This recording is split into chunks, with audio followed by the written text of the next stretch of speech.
but our lives are at home. Our lives are with our children, our grandchildren. That's where our lives is, with our significant other, if it may be, you know.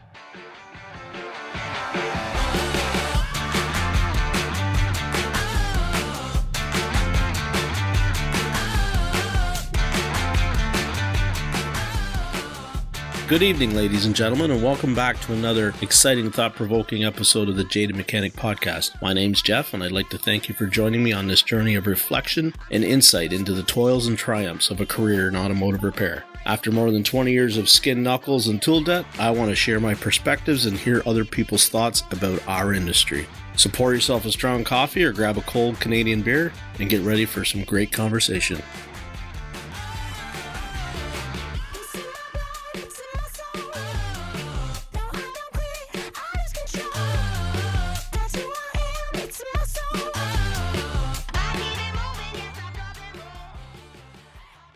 He is a handsome-looking bugger.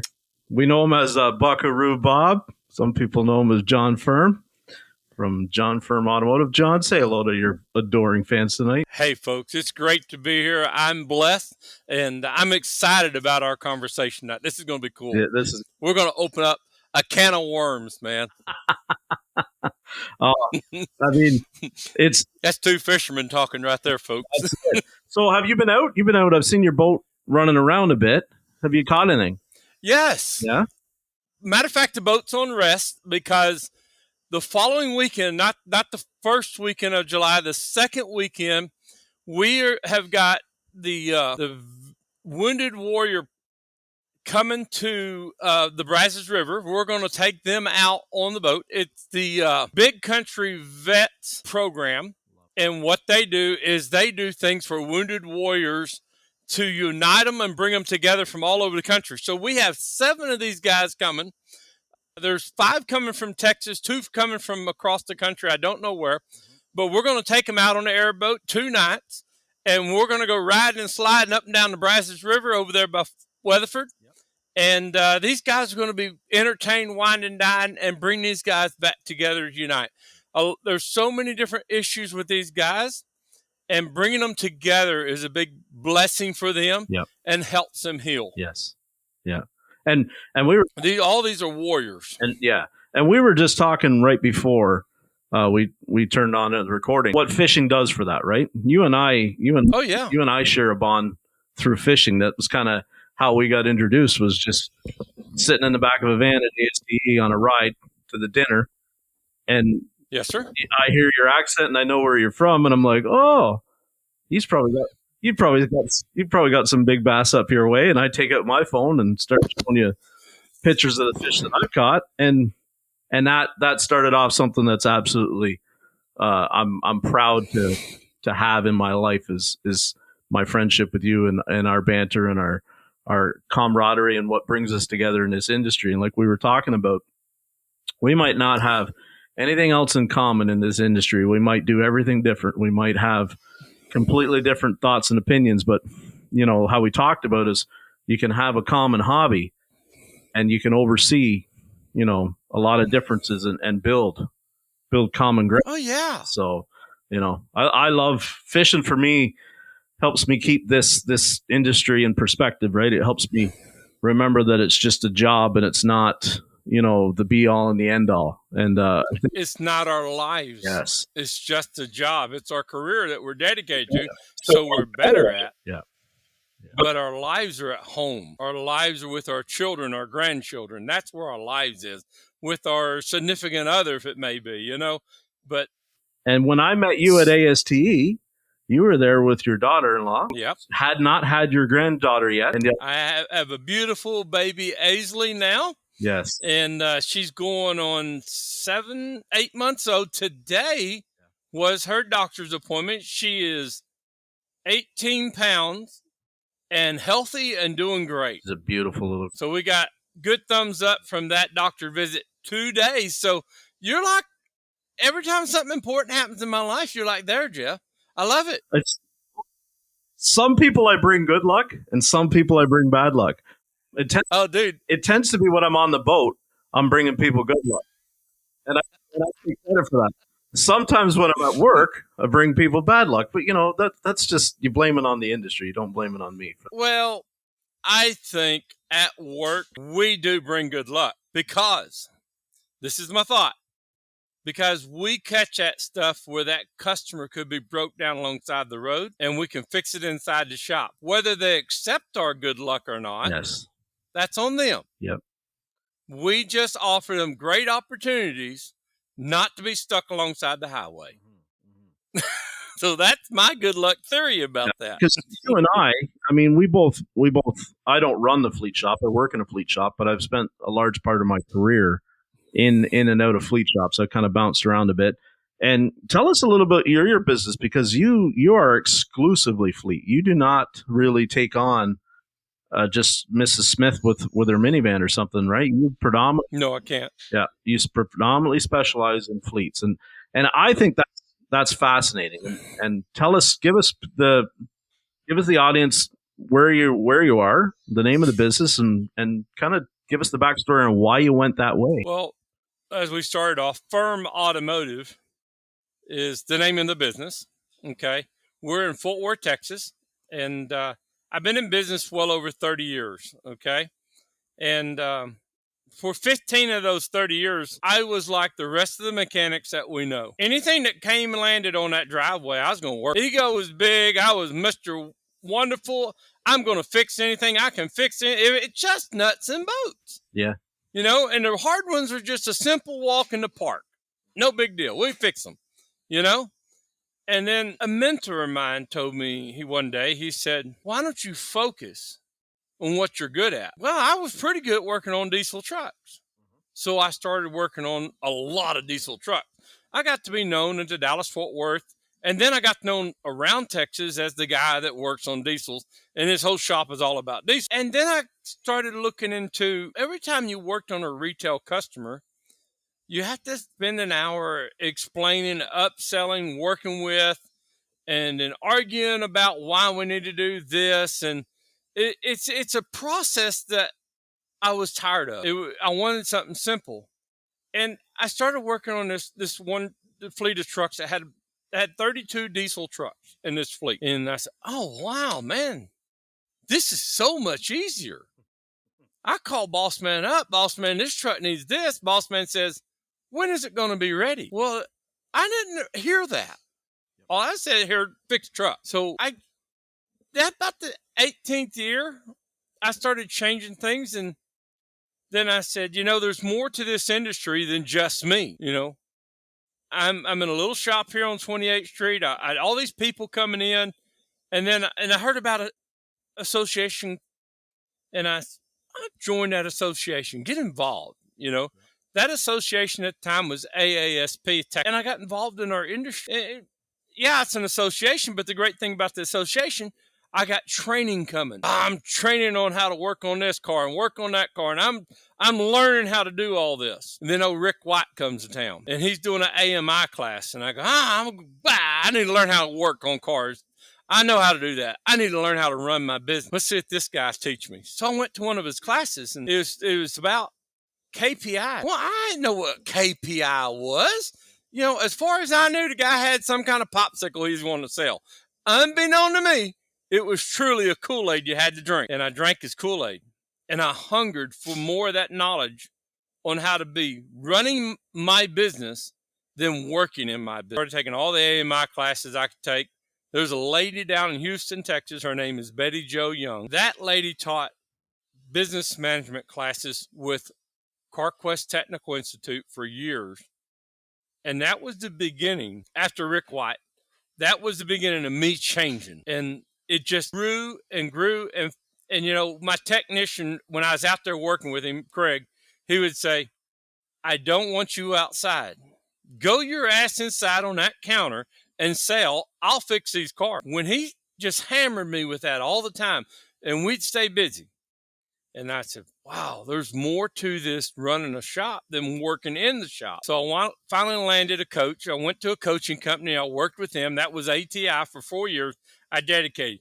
They are expensive if you look at it. Frank Rose came to me one day. He said, John, I've been hitting on you trying to get you to join ATI for years. He said, I want to see your numbers. I want to see what you're doing. I said, all right, Frank. So we went back there and we looked at my numbers. Frank said, John, I know you're greedy. You're as greedy as I am, but you're leaving $100,000 on the table. Wow. He said, if you'll join ATI, I guarantee you the first year, you'll get your $100,000 back. No way, Frank. Ain't no way. He said, I guarantee it. If you don't do it, all bets are off. So I got a coach assigned to me. His name's Ray. Okay, this is exciting. This is the changing point of my life 7 years ago. Ray is, man, he's a hitter. He's a knock it out of the ballpark kind of guy. I love Ray. Ray gets me lined up, gets me showing me and tweaking me and teaching me how to do KPIs, key performance indicators. And I started making money. At the end of the year, I called Frank up. I said, Frank, you lied to me, buddy. Well, what do you mean, John? What do you mean? I said, you told me I'd make $100,000. He said, yeah, I know that. You can do that. I said, Frank, it's 180. It's 180,000, Frank. So I met my obligation with ATI. Me and Rick White's been hanging out for a while. And Rick says, you going to come? You going to come? Come on, let me be your coach. I said, Rick, I got a promise with ATI. I got to finish it out with them. COVID hit. Yeah. Oh, everything went to hell in a handbasket in COVID. I know. But Rick White kept plugging, kept making it, you know. My business just kept booming because I had 2 essential businesses with over 100 vehicles in each one of their fleet doing business with me. Kept me rolling. 19, 20, 21 was record years. 22, I hit a goal of $2 million. Rick White helped me get to where I was. But one of the tricks, I got to take you back. I went to a training class at ASA Colorado Summit. Cecil Bullard was in this class. He's teaching it. He said, John, this is the story. I can stand up here for 2 hours and teach you all kind of great stuff. But if you get down to the realistic of it, you're going to absorb 10 minutes. I said, man, that's a nugget right there. So every time I go to a training class, I try to find that nugget that instructor is going to teach. They don't let you down. You'll find that nugget every time. And I thank him for his wisdom on that. But let's go back to how Firm Automotive got into fleets. Yes. Now, I told you about that fleet of diesel truck we was working on, and I said, it's got to be easy. So I started looking around for another fleet of vehicles. And this beer company that delivers around here, they had 200 vehicles, Toyota pickup trucks and Toyota Priuses. Mm-hmm. Now, I'm a guy that works on diesels. Yeah. But I'm fixing to learn how to work on Toyota pickups and Priuses. For a fleet of 200, yeah, I think I would. Yes! For sure. Yeah, okay, so now you're focused on one make, one model, one design, okay? And then I got this other fleet that was communications, okay? Internet type stuff. They had 175 bucket trucks. 75 of them gas, 100 of them were V10s. Yes. I got 2 vehicles. So now my shop's working on 4 vehicles. You know, when you narrow that population down, now all the fantastic, wonderful specialty tools that you need to buy just went away because you don't have all them specialty tool needs. I started seeing all this. So when I went to a training class and shared my numbers with people with the general automotive shop repair, they said, oh, you're lying, you're full of crap. There's no way you can do that. You know, I'm averaging 7 vehicles a day. Yep. My average invoice was probably back in $900, $800. You know, there ain't no way, you're full of crap. You can't do that. You know, I was doing it, you know, and I was happy. I'm working 8 to 9 hours a day, and I'm not working on Saturdays. Mm-hmm. God, when I quit working on Saturdays is when I went 100% fleet.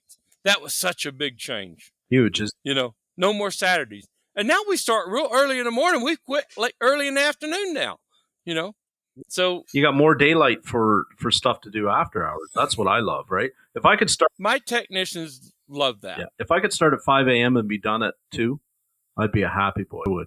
I could do so much more fishing from 2 until 8. I'd be so much better. So much better. Uh-huh.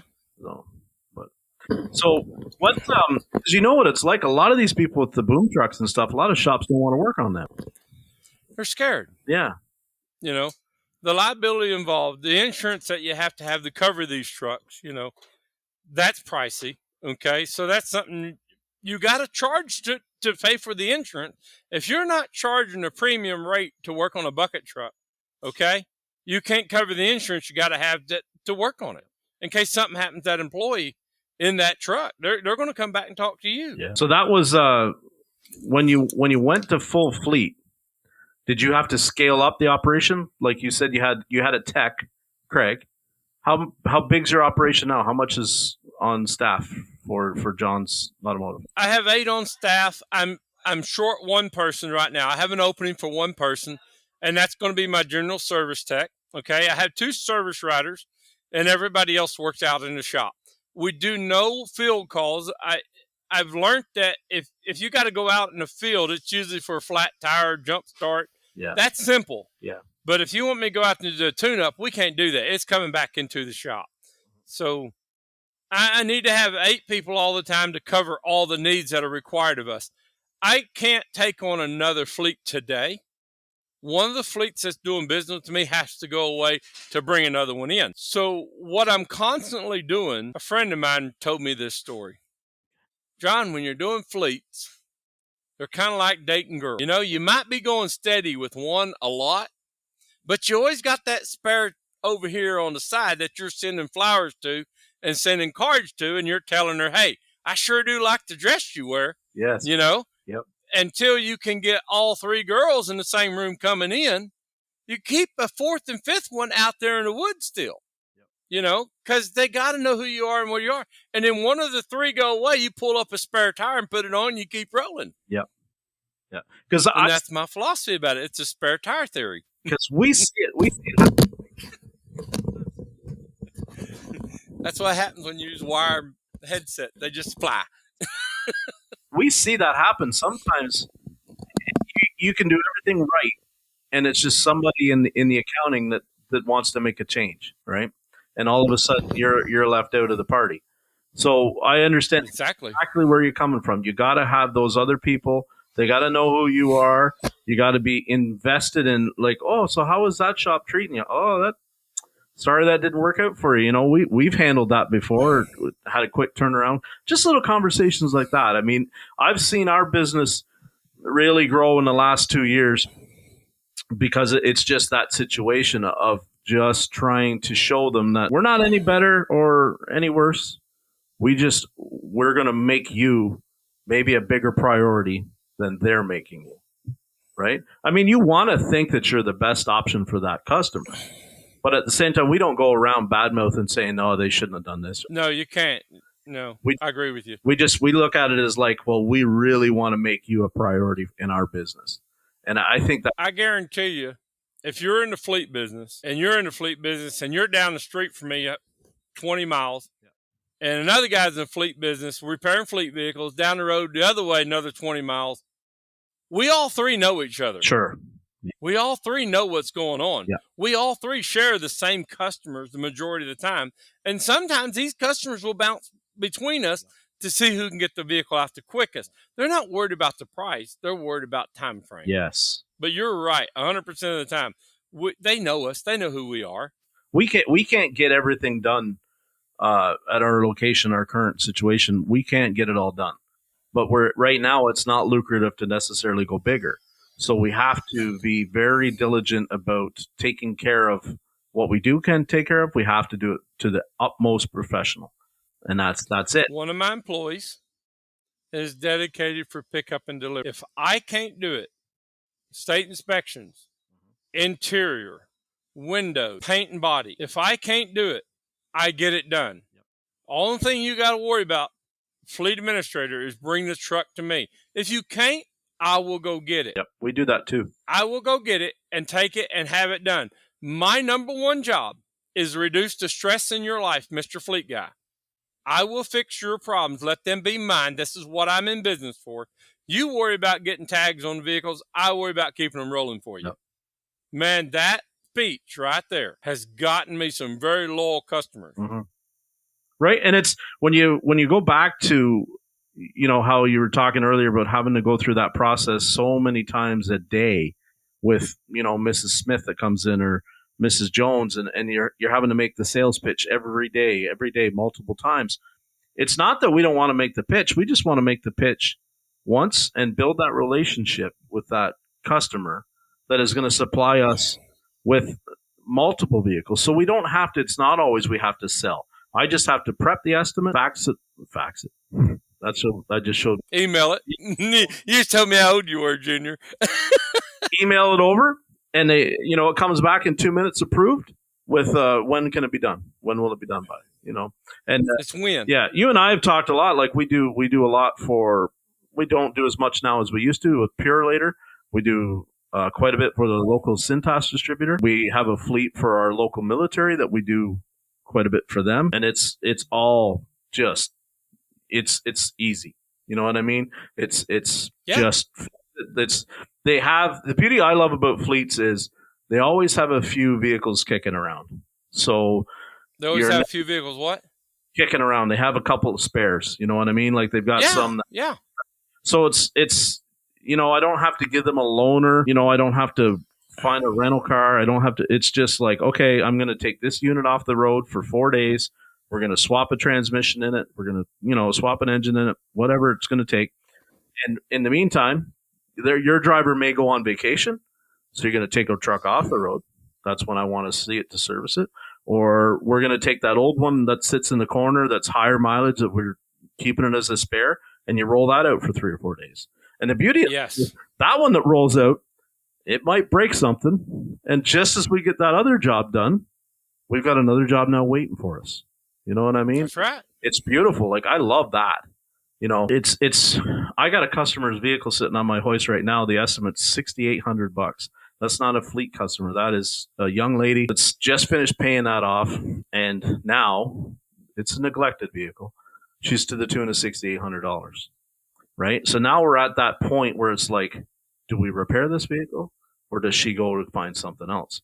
In the fleet world, that doesn't have the same hit on me, right? Effect to my sustenance as it was if she walks out of there and doesn't get the $6,800. I don't have to play the game of, can I put a lower grade part on here? Can I shave some labor to get the job?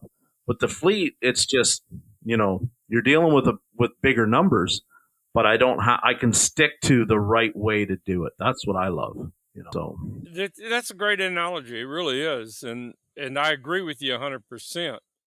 And the bonus part of it is if you got a good quality fleet, they're going to have the same vehicle, whether it be Chevrolet, Ford, F-150, F-250. It's going to be the same vehicle throughout the fleet.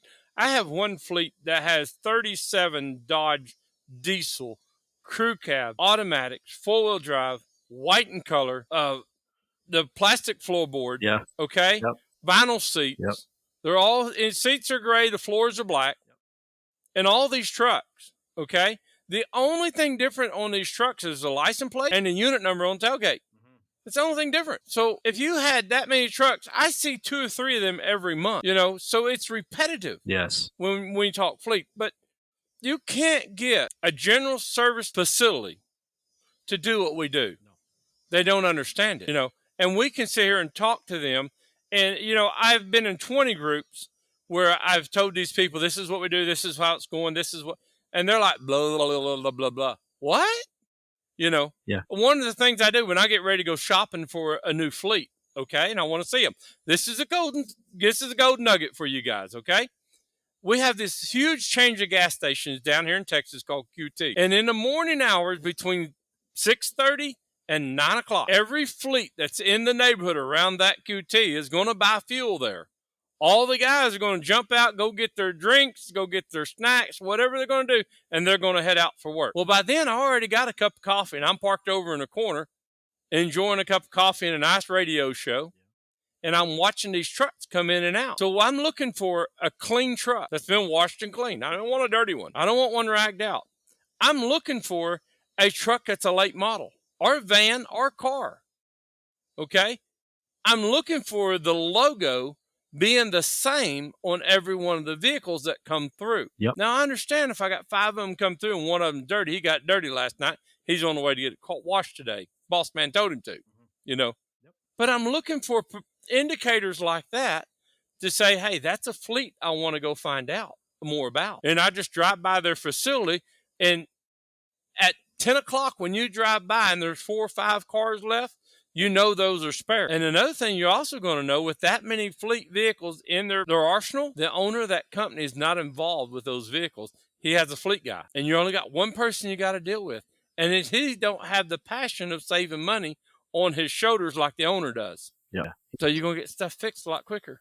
And that's your gold nugget out of this one. That will make you money, folks. Yeah.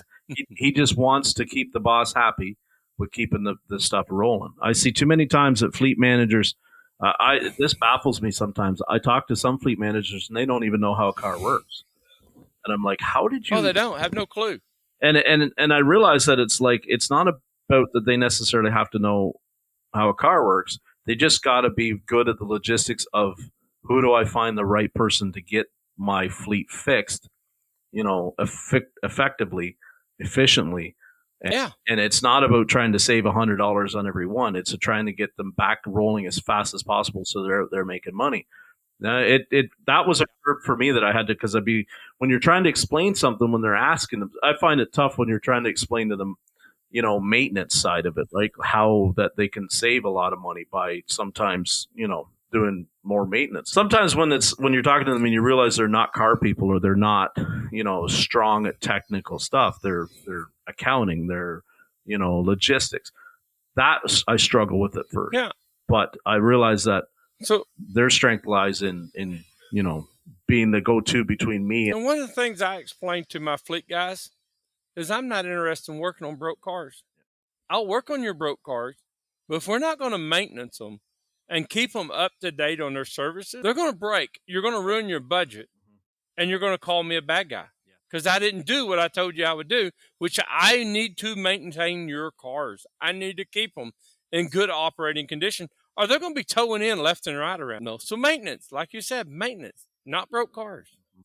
I love that idea about sitting at the gas station, because I see that all the time, right? We get different fleets, and some of them, you get a lot really gets said about how even the people that are driving the trucks look after the trucks, right? Like if you get in and you got to sweep the front seat off of coffee cups and cigarette butts and, it's junk. I don't work on those. Yeah. Because I won't work on them. They'll go away. Yeah. If a vehicle comes in and it's nasty inside, I'm done. If you can't keep your employees to keep the vehicles clean, they're going to rag that shit out, and it's going to be my fault. It's going to break. He's going to tear it up. He don't care. I don't care either. I don't want your headaches. Yeah. But yes, I see that too in my industry. I've had them come in like that, and I just told them, go away. Yeah. I'm not working on it. Don't bring me a headache. I don't want a headache. And that's because I've been in business for plus 30 years. I can do that. Yeah. I'm not that humble. Right. I find it's very telling about the type of quality of driver is how they treat the piece of machinery, right? And then no, go back to the fleet administrator. He's not walking out in the parking lot looking at the cars, doing his inspection, and is he letting the driver do whatever he wants to do? Yeah. The fleet administrator or the supervisor, he should be in charge of how clean and neat that truck is. And if he's got an employee like that, okay, so me and you don't deal with the employees as much as we deal with the fleet and the supervisor. Right. And if we're letting this guy do this, it's not a good fleet. None of the fleets I deal with today on a regular basis will allow something like that from a driver. It all comes from the supervisors and the fleet of men. If the fleet of men walks the parking lot and sees a vehicle like that, he got a hold of the supervisor. He doesn't talk to the driver, And when you get that kind of that's a gut nugget I'm teaching you guys. If you have that kind of client, they're going to take better care of their vehicles. Yep. Yeah.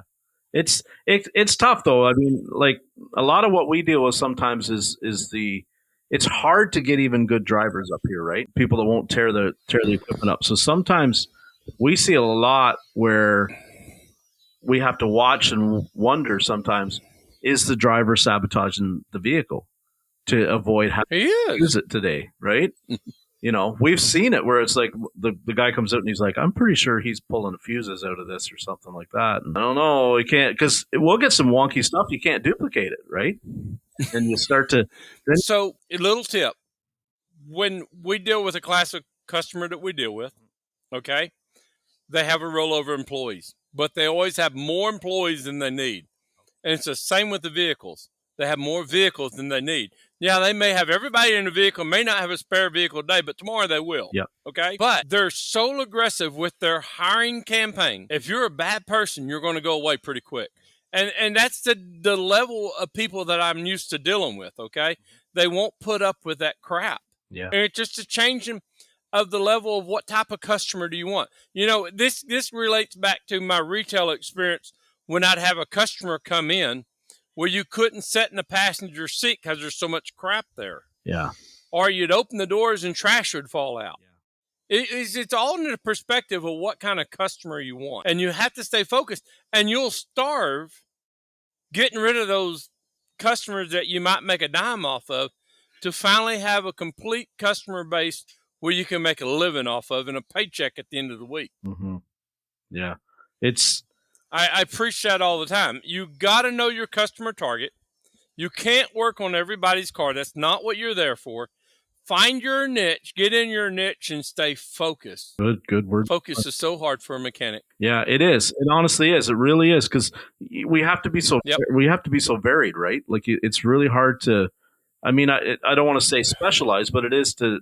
There's always so many distractions. There's always, you're working on this one and you're thinking about the next one, right? Like that's I struggle with that still to this day. It's yeah. Even when the time for me is time isn't the issue that it used to be. It's not the push. It's still hard to not know, okay, I got two more waiting in the parking lot today that, the clock is ticking on and I got to get through this. And I lose focus sometimes. It's tough, but I'm a better tech when I work on a fleet than I am when I'm working on, just independent, whatever, one person. Somebody's Volkswagen Jetta. Yeah. I have a very strict no Euro rule. That's my own rule. I don't. Amen. I don't touch them. I don't like them. They don't jive with me. I learned a long time ago. Everybody's got limits. That's where mine is, and I'm totally okay with it. So yeah. Well, yeah. So when you mentioned the Toyotas, that's the Tundras you're getting when you say the trucks, or was it the Tacoma? Your one fleet. They were Tacomas. Tacomas, eh? Yeah. Yeah. Those are all gone. The Toyota Tacomas and the Prius are all gone.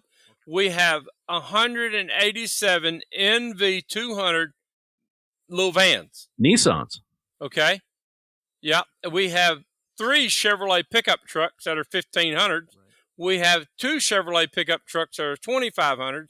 And we have 1 Chevrolet truck that's a 3,500 crew cab 4-wheel drive for that one fleet that we work on. So if you have an NV200 and you want to sell it for parts, I'm your customer. I will buy those things left and right. I have no problem with that. I just sold my last driver's side door to this company. When my wrecking yard guys that I do business with call me and say, hey, I bought an NV200. I said, what's good on it? And they'll start giving me a list. I said, I want it. And I store it. And it's usually gone within 3 or 4 days, maybe 3 or 4 weeks, but yeah, I go through NV200 stuff like water. It has to be white. And it can't have no windows in none of the back doors or side doors, okay? Yep. And those I buy. So see that. So there's a plug for me. Thank you. That, John, is there's a lot of foresight in there, because there isn't a lot of necessarily.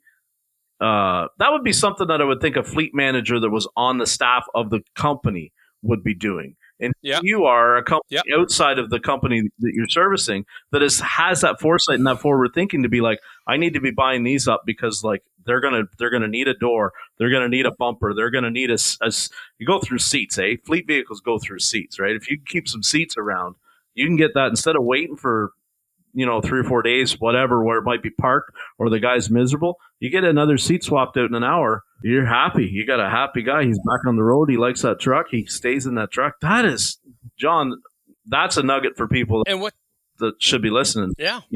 If you're going to service fleet, think about that kind of stuff. Just the profit. Yeah, because, GE Electric had Ford E250 vans. Every one of them had a 5.4 in them. Okay? So and all of them had solid back doors, no glass. Okay. And people are always busting the back doors on those vans. I kept those back door vans in. I said that wrong. I kept those doors to the back of that van in stock in case something happened. I could swap them doors out in a couple hours and make good money doing that because I kept them in inventory. I kept that van there for 2 days for a pair of doors out the door. I made good money on that. Yeah.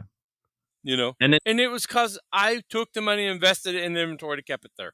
Yeah. And instead of then... And the fleet loved it that they could get 2 doors on the back of the van and gone. Yeah. And then you could put those 2 doors back in the corner. When you got some slack time, you put some new latches in them, some new hinges, new whatever, right? And you touch up the paint, knock it down out, and you put it on another one. 90% of the doors got fixed and painted and hung there waiting. Yeah. Yes. Love it. Yeah, that was never a problem. Oh, brilliant. Brilliant. Yeah, if we had the larger facility, we would do a lot more of that kind of stuff. Right now, like for instance, like Cintas, we've got 6 of theirs parked on our lot right now, and we're pirating parts off of 2 of them, which have been, because the engine's gone, transmission's gone, they're high mileage, you're not going to put any more money in it. But we just took a delivery of a brand new 6.8 V10, and it's going to start going into one tomorrow. And, it's been sitting there waiting for the engine to be, supplied. We got major part shortage up here, but we'll get cracking on that. Who'd you get your V10 from? So there's a big trucking company called Rush Trucking. And Rush. Okay. Yeah, we have that in Fort Worth. Yeah. So I think somewhere around Ottawa, there's a Rush that's affiliated with a Ford dealer. I don't know if it's the same dealer group bought in. Yeah, we have a Rush Ford dealership down here. So that's how we got it.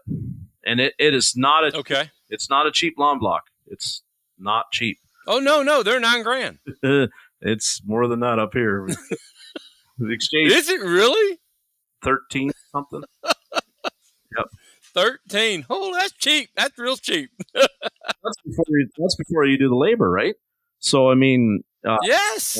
But we've been picking away at these three trucks out back, getting little parts off it. Like we needed a intake runner manifold control valve for the V10 the other day. We had one dead out there. We needed one because it was actually shorted together and kept blowing a fuse. Yeah. The fact that we can keep those on the lot and just start to pick parts off them as we need them to keep them going as they're trying to upgrade this fleet and get a few more new units, because we've got guys that want to buy new trucks and we just can't get them. My own boss, wanted to get a couple Transit 3500s. We had to go all the way to Vancouver, the West Coast, to buy 3 Transits to drive. Can you bring up stuff from the States and use it in your fleet? Do the emissions meet, or is it too much of a pain in the butt like Shane and his motorcycles? It's the emissions is not a problem. It's by the time I think you do the transfer and the all that jazz, I don't think my boss wants to get involved in it. It's not feasible. No, it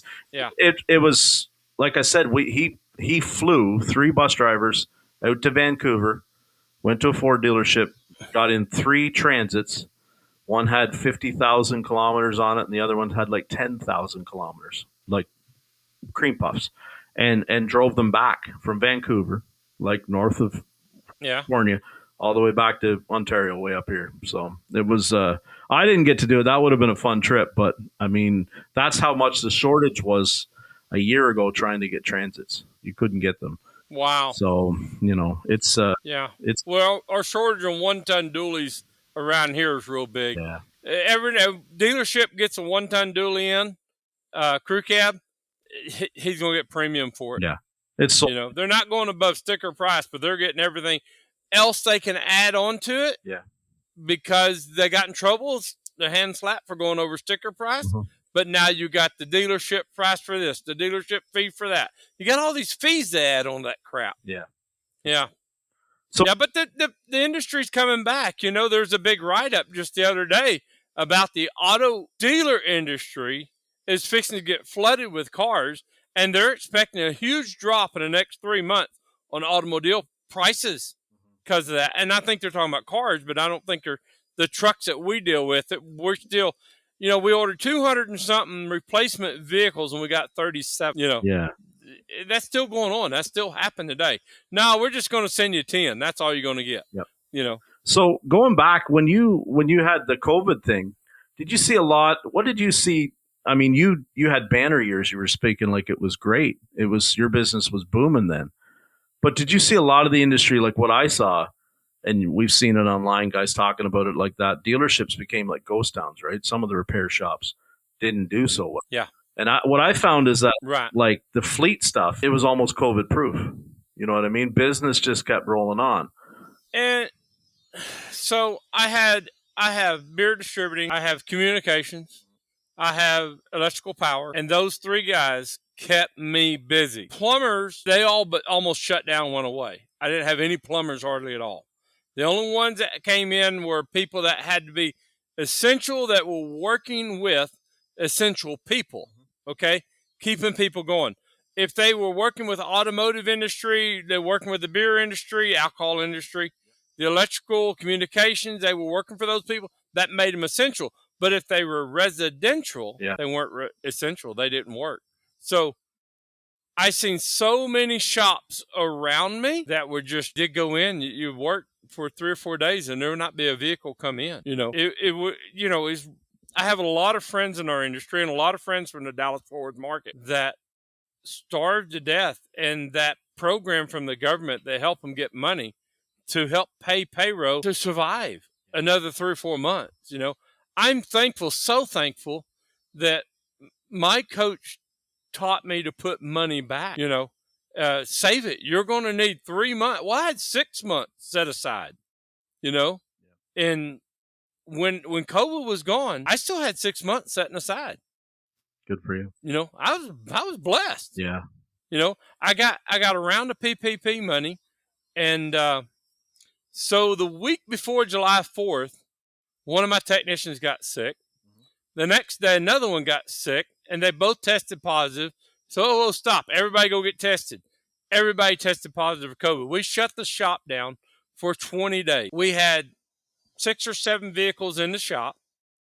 We made phone calls. Everybody understood. Nobody cared. Want to know what our process was to clean the contamination, So I did what the CDC was asking to do about spraying and cleaning. Everybody came back to work. I got the money. Nobody ever missed a paycheck. Everybody kept their same paycheck, 42 hours. Is that what you was doing? That's what you got paid for 2 weeks. So they had the longest 4th of July weekend they've ever had. It was great. I was the sickest out of most of them. My nephew, he was pretty sick too with a headache. Yep. But I was in bed for 4 days. I was hurting pretty bad. Yeah. But everybody else had a mild headache, a little nauseous. But by the 4th of July day, they was all well and happy. But I think that's awesome that everybody, your guys all got their full pay, right? Nobody. Yeah. Yeah. That's John. That says a lot about your character, man. Honestly, that's pretty admirable. Mm-hmm. So what? Yeah. So hey, I got a new girl hired, man. Let me tell you about Judith. I got a rock star. I'm excited to bring her to AST. She's coming. You're going to get to meet her at ASTE. But this girl is about 36 years old, or young, okay, and she's a Chrysler technician. Wow. So we're fixing to go factory level with Chrysler and Dodge products. That is awesome. That is awesome. Yeah, I'm excited about her. I just had to brag just a little bit about her. Well, she's probably never been to ASTE. She has never been to, she's never been to a training class. So today I said, hey, what do you know about scopes? She said, well, I worked on them scopes that in the scanner for Chrysler and stuff like that. I said, well, what about a pico scope? She said, I've always heard of the pico scope. That's cool. I said, come here. So I pulled the drawer out of this toolbox that has all electrical crap in it. And I said, what do you think about it? Oh, it's a pico scope. I said, it's brand new. I just bought it from my buddy Oscar Gomez out in California. Yes. Oh, I love it. I love it. Mo, she's going through. I said, you're going to go to training on this. Oscar's going to teach you how to use this thing. Oh, yeah.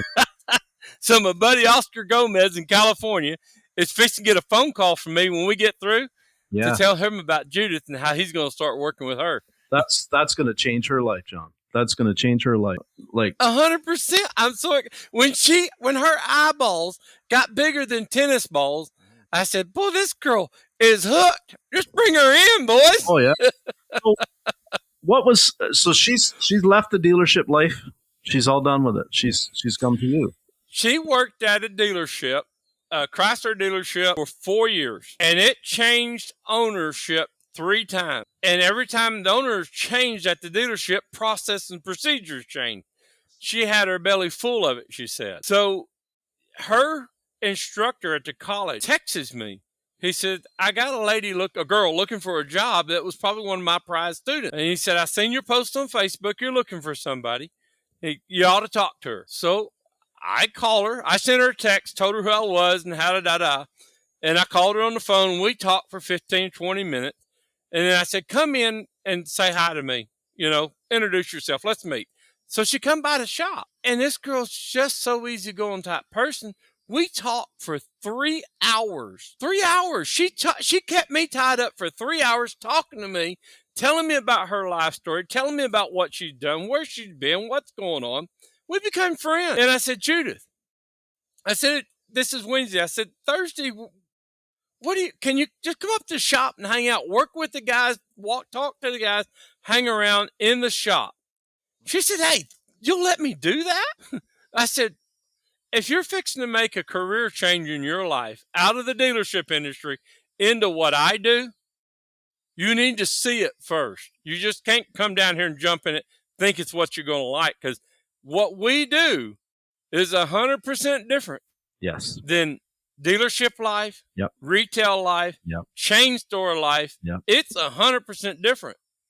She came and hang out with, so I'm thinking, she comes in here, she hangs out for 15 or 20 minutes, and I've seen all I want to say goodbye. I don't have a snowball chance. Okay. She comes in 8 o'clock in the morning. I buy her lunch. We're wrapping things up at 3:30 for our afternoon huddle. She joins the huddle. Then thinking, yes, I got her, boys. I got her. I just got to get her on the beach. I got her reeled up. I got her hooked. And she started today, was her first day. She brought her toolbox in, and it just an awesome first day with a human being that's an awesome person. I just love having positive people on my team, and she's that way. I'm excited to meet this young lady, and I'm excited to see how like her journey starting through this. This has got me fired up. It's interesting because she's a rock star, brother. It's and it's sometimes it's so not that hard, right, to show people. It's not what we offer. And I'm not saying necessarily a fleet shop, but there's some really good techs in the dealerships right now. There are some really crap. Oh, yes.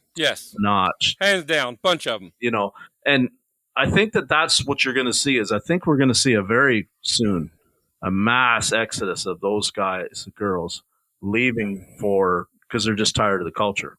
And I think it's not going to be that hard if we show them just a little bit of love and a little bit of appreciation and the professional attitude. And, yes, we're not going to have the big, always the shiniest floor and the most lights and, but if we give them the equipment that they need and the encouragement that they need to fix the vehicles, I have no doubts that this young lady is going to come through for you. I like what you said. If we give them the encouragement and we give them the tooling, one thing I told this girl, I said, you don't buy tools.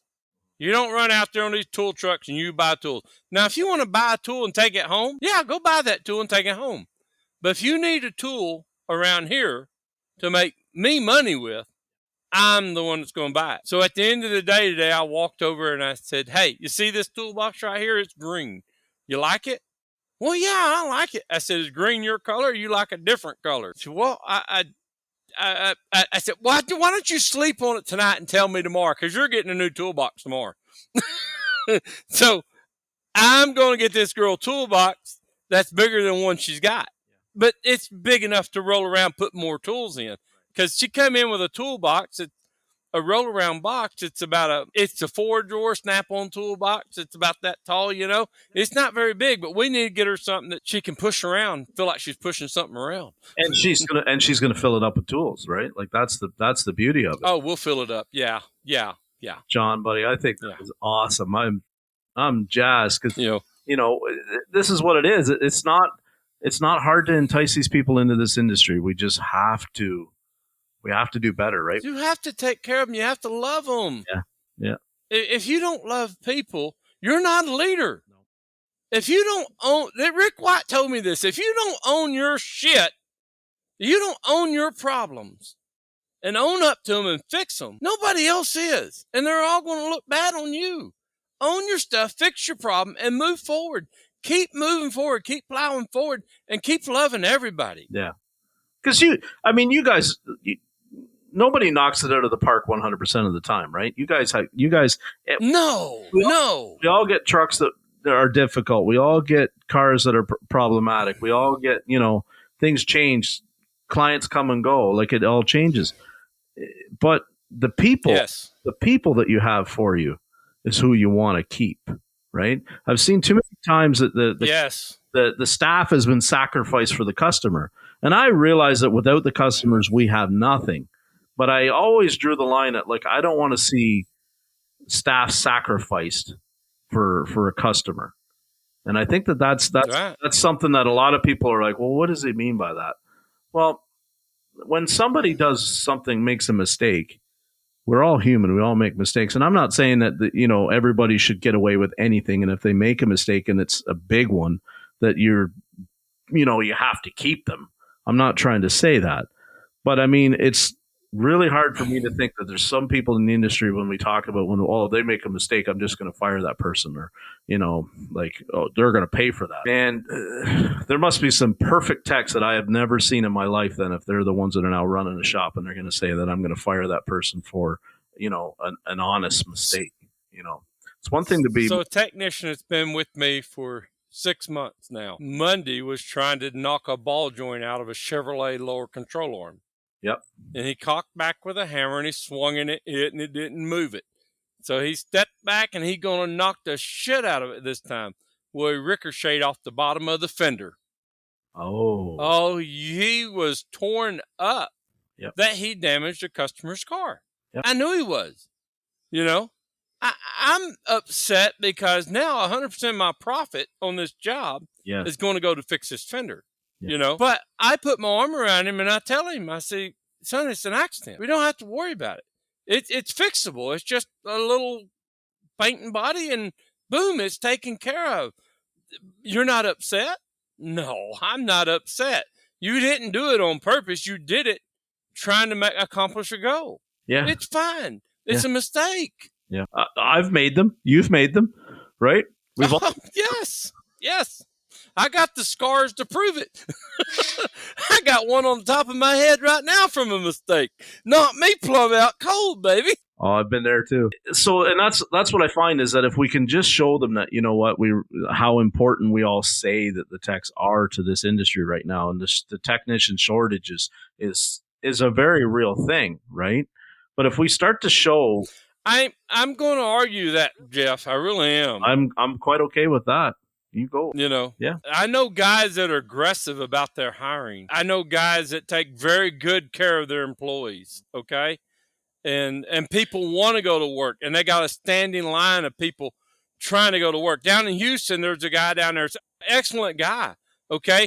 And he's bouncing around. He's meeting people. He's aggressive about his hiring.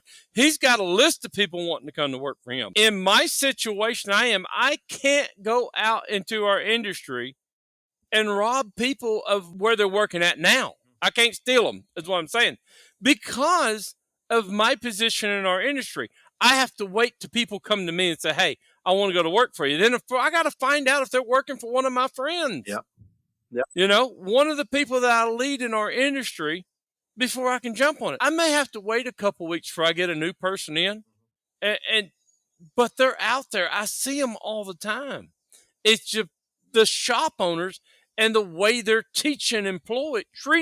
not teaching, the way they're treating employees, they don't want to come back into our industry. Yep. But if you get a shop owner that's treating people good, they don't have a problem getting somebody hired on. Yeah.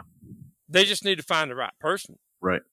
And the right person is a shortage. Yeah. And it's not a payroll, is it? It's not a payroll issue, is it, John? No. It's a treating issue. It's how are you going to treat somebody? Are you going to treat them with respect? Or are you going to treat them as an employee? And there's a difference there, right? That's like some people's eyes are going, what's he talking about? You treat them like an employee, or you treat them like respect.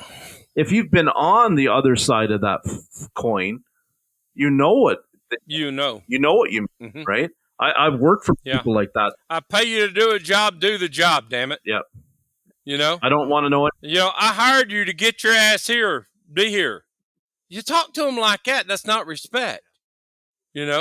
You don't talk to them about what you've done. You talk to them about your goal, where you're wanting to be. You know, this is what we're trying to accomplish. You know, we're right here, but we need to be down there. Now you're treating them and bringing them into the team, and you've got a goal in common, and you're going to reach it. Yeah, powerful stuff, John. Honestly, Yeah. you know, it's not that. You know, It really is not. You know, no. It's real easy, and you're okay. So this week, your goal was a number, $50,000 this week. This is what we're going to run this week. And Tuesday morning, hey guys, we're at 50,000 already. How far do you think we can go? You don't go to them and say, hey, it's Tuesday morning. We only got 5,000, but our goal's 50,000. What the hell? You don't. It's all in the way you phrase your word and be a leader, and how you got to move it forward with these folks. You got to work with them. They got to know where you're at, where you're going, what is happening. And they got to be part of the program. They can't be an employee where you just, as the farmer says, we don't shovel shit to that crew. You know, we feed them and water them when we grow them. We get them out of the crap. Exactly. What so you know, they take care of us. If the technician shortage is not a challenge that you're seeing, then what challenges are you seeing in this industry? I just told you. I see the owner of the shop is not taking care of the employee. Is treating them like an employee. It all reflects back to upstairs. You know? Yep. What is going on? What's happening? Do we not have the culture? And culture could be several different things, okay, that needs to take place in the shop. Does the employee feel like he's an employee? Does he feel like he's part of the team? When you have people that feel like they're part of something, it's a growing effect. Yeah. Other people want to be part of whatever's moving forward, whatever's growing. But if you just have employees and you're here 9 to 5, people don't want to come play with that. This world that we're in now, we're getting older and older, okay? And the younger ones want to be part of something great and wonderful. They don't want to be an employee. Yeah. But they can work from home and have the comforts of their home and draw more money than sweating out in your shop. You got to make them want to be with you. Yeah. You got to want to make them feel comfortable. You got to make them happy. You know, if they're upset, you got to find out why. You got to, I want to say, interact. Now, I'm not telling you to be their best friend. I'm telling you to be a leader. That's what I'm suggesting. If you want to be a friend, be a friend. I'm cool with that. But a leader is somebody with compassion that can take his team way further than somebody with a bullwhip snapping it on the end of your ass. Yep. Yeah. 100%. So let me get back to rephrase the question. What is, if people aren't the challenge that John's facing, what challenge in the industry is your biggest challenge right now? Like, you feel like it's the technology? Do you feel like you're having an access problem getting training? Do you think access, like, I know you and Mr. Buckley are pretty involved a lot lately in training and you know, giving people, and you mentioned our good friend Oscar Gomez is a fantastic individual. What a great guy he is. His podcast to have him on as a guest was awesome, life-changing. The guy's got such an infectious attitude, right? He loves what he does. It's contagious, ain't it? Man, I haven't met him in person yet. I've only talked to him on the phone, and he's quickly becoming somebody that we talk a lot, right? He was redoing a carburetor on like a 1977 Dodge van last week. And I was joking with him, and I said, "Oh, don't tell me that's one of those thermoquads, one of those plus." And he just laughs. He's like, "That's exactly what it is." And I'm like, all of them that I saw were sitting on the workbench because they leaked fuel so bad, somebody took it off and they put an old Holly on it. And he's like, "But I can't do that." He says, "It's got to." So he showed me when it was done. It was all redone. And, you know, he took me the results from his 5-gas analyzer and showed me the before and the after. And the guy's Right. like a phenomenal asset to this industry right now. And he has such a meek, Yes, loving, caring attitude. Yeah. Yeah. If I don't get a text from him once a week, yeah, I'll reach out to him, find out what's going on. Yeah. Yeah, Oscar is wind up being a very meaningful friend to me. Yeah. So, you know, and I love the guy, I really do. So getting back to it, do you think there's a shortage? Like we talk about, there isn't really a shortage of training necessarily, but there's definitely a shortage of people attending training. Right? It's a shortage of attitude. Yeah. Dude, I see Mike Clary come do a training class for me. Okay. And people don't want to get out of their house and go to a training class. I had an ASA meeting last Tuesday night. 4 shops showed up that we had a lot of great information going to be shared, but people were calling me, I don't want to go because it's too hot. I don't want to go. It's an attitude that we have come across in America. The training is there. The information is there. Just like the Right to Repair Act, dude. I understand what they're trying to do, but I have yet to see a manufacturer not share the information. Mm-hmm. I know that NASTAF is there in case we have a problem. Yeah. I haven't had to call Donnie to say, Donnie, I can't get this. Mm-hmm. Now, I know a computer guy that has, and he wound up getting the information. So if you're not getting the information, it's because you're not finding it. You don't know how to look for it. It reverts back to attitude. You have the attitude where you're not going to go to training to find out where to go get the information. I think that's the biggest deal is the public education school system has made everybody realize, hey, it's all free. Here, come get it. Yeah. You know? Yep. But where do you come get it at? How do you get it out of that information? And Google and YouTube is not the answer because there's so much false information out there that looks good. Yeah. And if you're not educated, you can't tell the difference, you know? There's a lot of great, wonderful people on there. Don't get me wrong. I'm not saying there's not, but I am saying there's a few bad apples that will mess up your project pretty bad. Yeah. But I'm telling you, it reverts back to attitude. And the majority of my staff is under 30 years old, okay? And when I hire them and bring them in and I show them and tell them this and tell them, I have one technician came to work for me, and I went outside to help him do stuff, and I spent about 15 minutes out there, and he stopped. He said, hey, John, I just want to tell you something. You know, I've been to that technical school for 4 years, and I just learned more from you in 15 minutes than I ever did at that school. Yeah. Yeah. And that's because I know where to get the information out. I'm not lazy. I don't mind going to the classroom and listen to a man talk to me and teach me and educate me on how to do something. And I'm not watching it when I need it. So I'm a proactive guy, not a reactive guy. Yes. Okay. So I believe in keeping the cart behind the horses, you know, so the horses will pull it better, not push it, you know. So a little bit of training will go a long ways tomorrow if you do the training today. Yeah. And that's the attitude that I see. The younger guys don't want to do it. You know, I had a boy, I sent him to the General Motors training class, and I'm blessed because General Motors has a huge facility right there in Dallas, okay? I sent him over all day long. He comes in to work next day. Tell me about it. I'm excited, you know, because he'd been in a training class. Well, I really didn't get along with the instructor. I really didn't. Dude, it's not about you. Yeah. It's about the instructor and the material he's teaching, you know? I had training on Monday night. I was the only one in my shop that went. The other young lad that normally would come, he just plumb forgot about it, you know, and he's 24 years old, you know? Yeah. And it's tough. Like, I mean, the class started at 6. It got done at 9:30. It was 10 o'clock by the time I got home. I started this. I got up at 4:45. Started work at 7 a.m. It was a long day. Yeah, it was a long day. Yeah, and try to do that 2 days back to back. Yeah.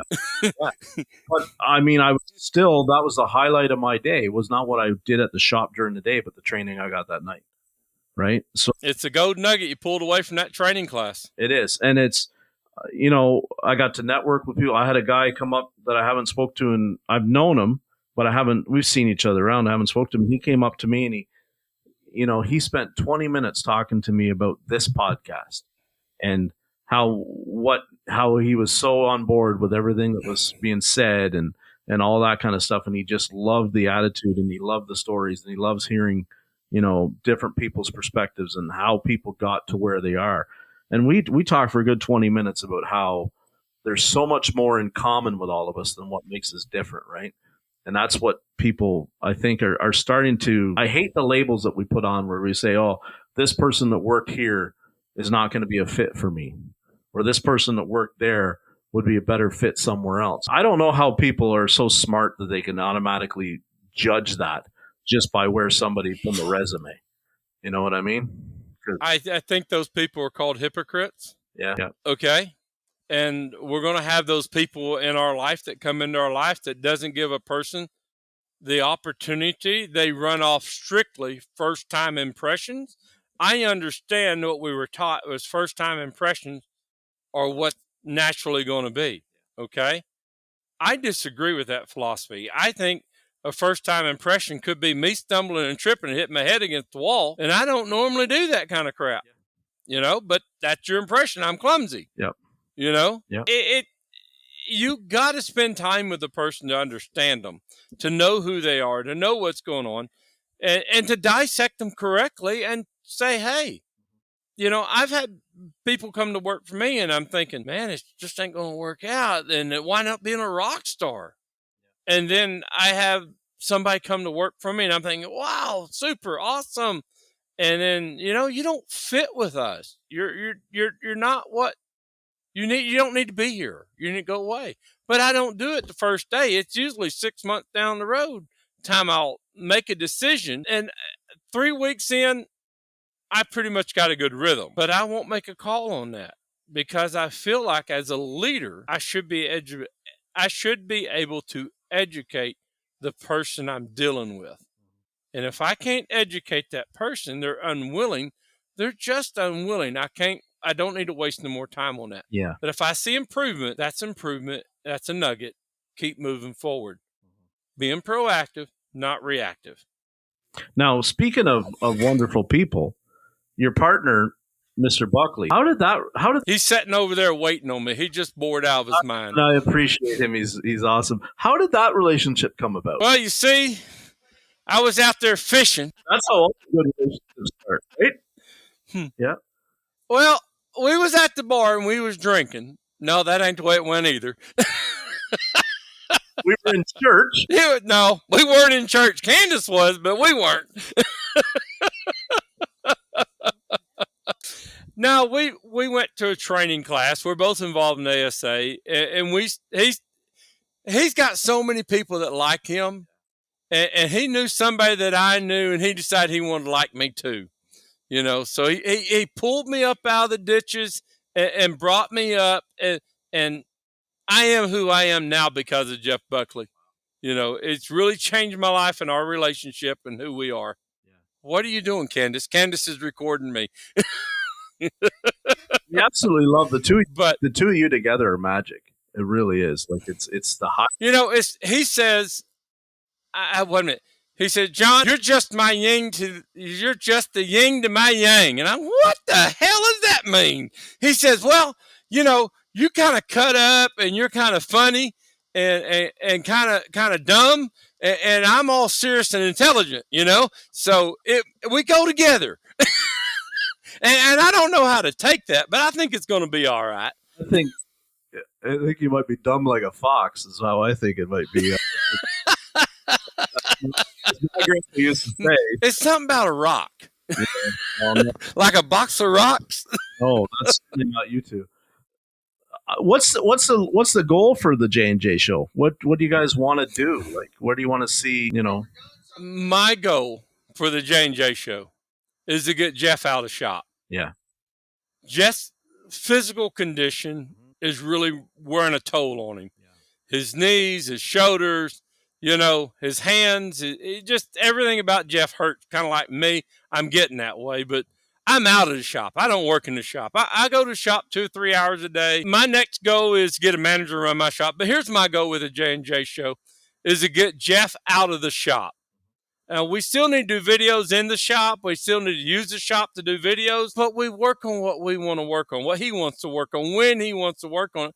But mostly we want to travel and educate the industry and share tools, technology, and training. Yeah. That's our number one thing. We want to help other shops learn about the greatest, latest tools that are on the market. Okay? We brought Milton Industries to light with what we do, and we share the Z-Line products and the ProMax products. We get them out in front of everybody. We have trainers like Mike Clary, Oscar, that we work with, getting these guys coming to town, doing training classes. And then we do the tools for schools. Yes. What we believe is the passion of getting the latest and greatest tools in our schools so these students can use the latest and greatest tools. So when they go to work at a shop, they can tell the shop owner, hey, I'm really used to using this Pico scope. I know how to use that. Yeah. Now the shop will go buy that Pico scope. Yeah. You know? Amazing. That seed is planted in that student how to use that snap-on tool. Yeah. And that shop will buy that to make that technician keep making them money. And that's where I ring out that cha-ching, baby. I had to throw that in there, Jeff. You knew I did. Oh, I love it. And Mr. Buckley certainly will. We'll have him again. You know, we'll have. Yeah, Jeff is over here hollering, I never called you dumb. I never called you dumb. But he did refer to me as a box of rocks. So no, he didn't. Term of just my buddy. Pretty stones is what he probably meant to say, right? Pretty stones. Mm-hmm. Pre-Stone Age. Yeah, call me old. I think that little what you guys were doing with the kids in the schools and stuff like that, and I thought that's what I need to be doing around my area, right? I need to get my area involved in something similar to that and get them some tools in the schooling. And because there isn't even a lot of schools around here that have a high school auto shop program, right? It's hardly being taught anymore. They've been phased out. They've been going away. For years, the teacher taught college, not trades. But the trades are coming back. We got to have them, or we're going to live with the foreigners coming in doing the trades, and life's going to change. But we have to get the trades back into the schools, all of them, not just one or two. And we got to make sure these people understand that's serious business for these trades to be in the school, and you just don't go passing a kid that's in a trade class. Yeah, for sure. They're not dumb. They're not slow. They're not. It's not an inferior option for them as a career. It is a very lucrative. And you don't throw the bad kids into that class and try to teach bad kids. Yeah. Amen. Well, John, is there anything you want to say as we wrap it up? What's your word of advice? Dude, this has been an honor. Yeah. I've been so excited about coming on here with you with the Jaded Mechanic. I love that name. That's such a cool name. I feel very humble that you asked me to come on your show. I really do. Because I've seen the great people, and I've listened to your show and the great people you had on here. They're just, I don't think I could ever match up to their talent, their efforts that they do. But I'm so, so thankful to share my story and share my knowledge with our industry, and you getting it out there for me. I think that's a great thing. This is the way I change the industry for all of us. This is the legacy I'm going to leave. I'm not going to leave the legacy of, I was a great technical trainer or anything like that. I'm going to leave the legacy of having the conversations that need to be had and putting the right people together to share their stories and where they came from and where they want to go. I can do way more for the industry by doing that than I can any other way, right? And it's right. It's a Jaded Mechanic. Our good buddy Lucas. That's he kind of pushed me towards doing that because I said 2 years ago I'm jaded, and I still am. This is this industry takes a special kind of person to succeed in it, and sometimes it does. Sometimes it's can be almost overwhelming. It can be really hard.